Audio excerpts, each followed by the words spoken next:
This is one of the first supercars ever made. This is the Mercedes SL 300 Gullwing.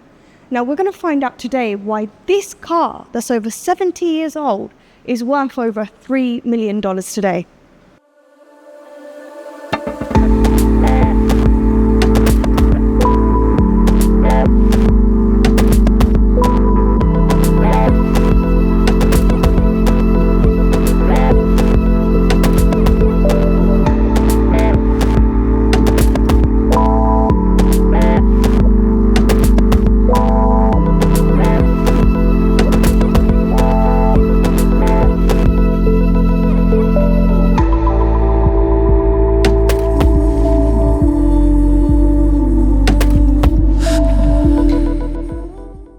You're probably wondering, Hamida, why is this car worth over $3 million? Well, I'm going to tell you guys why. Because Brabus actually restored this Gullwing. Some of the other Gullwings in the market are worth over $1 million at best. But this car has been touched by the car gods. And when you look at this car, you can definitely tell there's some original parts here, but they've restored everything and it looks like this. 3-litre engine, 0 to 60 in 9 seconds, 240 horsepower. You're probably wondering, this isn't fast enough to be showcased on Lux List. Well, I kid you guys not, this car is definitely worth touring, purely because of the significance it actually has to the car community.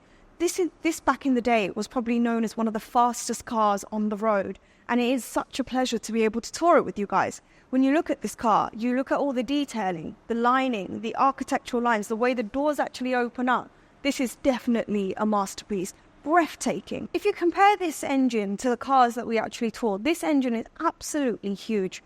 You'll see the original screws that Brabus actually put into the car, and the engine in itself is the original engine. It's even naturally aspirated. You can see the fan here. I mean, there's so much going on with this engine. When you compare it to the cars that we actually see now, it's very, very different. Now, you guys will notice that the engine door in itself is rather large, and the way they actually opens is there's a latch. You pull it over, you push it down. This gives you a peek into the vents, and then you've got the Mercedes logo there. I have to say, I do really enjoy these doors. These are butterfly doors, and there's actually a reason why they are called those. So the reason why this car has butterfly doors is because Mercedes designed this car in a tubular frame. Now, you see this is a high sill. The reason why this is there is so they can actually have these butterfly doors, but if you had a normal door, it'd be quite awkward to get into this car. Now, this is about £180. For today's standards, this is quite heavy, but as you guys can see, this is such a beauty of a car to look at. We're onto the side of the car, so this is an eyebrow wheel arch. And I have to say, this really gives it that classical look that you see on most of the cars. When you look at classical cars, you've got the DB12 that was in the James Bond movie. This really gives me that sort of image. You've got the vents on the side. Now the wheels in itself, I mean, look at these. These are proper old school wheels. These are Michelin, and these are very different to the wheels that we actually see on our channel. I mean, it looks quite bubbly, really full, and quite voluptuous, I must say. Got the Mercedes badge here. And when you look at the front of the car, you've got the circular headlights, and you've got the vent as well, the Mercedes badge and the fenders. And you'll notice is that this car, comparing it to the other cars that we have on the channel, isn't that aggressive. More smooth, very classical, looks very, very tastefully done. And when you look at the lines, the paint job, Brabus didn't actually want to change the car. They just restored it and gave it a splash of glitter to make it shine the way it is today. The side mirror here, which you can't move. The windshield wipers, which, I mean, they're absolutely tiny, but very aesthetic. Go with this car. This car isn't made for driving now. You just want to keep this in your garage, and you want to show your friends that you've got the Gullwing in your garage. This is definitely a collector's piece. And when I go inside, you guys are going to understand why. Now, the door, I've actually got leather in the car, and then you'll notice stitched material. Throughout the car, you'll notice accents of silver, and the paint is obviously silver, but a good colour combination. Now, the back of the car is incredibly round. Even the fenders, you've got 300SL here, Mercedes badge.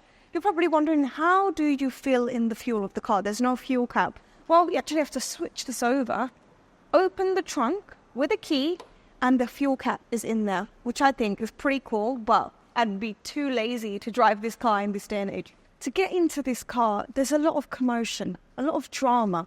You know, this was a scenario where we actually had to put the steering wheel down. You have this latch here, and you come into the car. That, for me, was probably the hardest thing about this car. Now, the comfortability factor, obviously, there's no headrest. So if I'm stuck in traffic, I'm just literally in pain and in traffic at the same time. You know, this is a classical car, which I understand, but there's definitely no comfortability factor when you are sat here, 110%. Now, the seats are actually comfortable. They're not bad. You've got that plaid, the red leather, everything complements each other. You'll notice there isn't much storage here, but would I daily drive it? Absolutely not. This would probably be a weekend car if I'm going down to the farm. If I was in the UK, definitely would have bring it out in the desert and the Dubai road.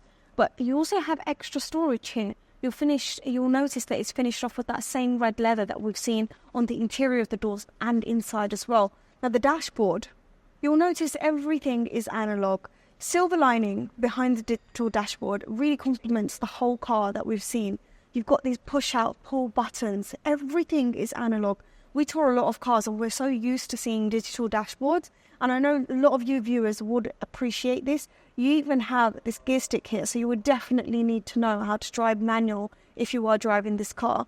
300SL, these push-pull buttons, even the radio station here. I mean, this is so nostalgic and I'm absolutely loving the aesthetic. It's taken me back to times that I wasn't even born in. But I must say, I'm really, really appreciating this car. And this car is truly a work of art. The mirror, it's actually normally we always see it here, but it's here right in the middle on top of this red leather.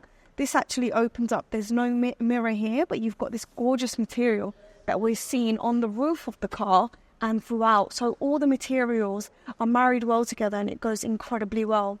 Now on the side, you have the leather stitching, but on the floor, you have a different material, which I think Brabus did a good job in replicating the old car because this is very, very similar. Unsafe factors about this car. No headrest, no seatbelt, no airbag, and no Bluetooth, guys. And I will tell you one thing, I am a sucker for a car with Bluetooth.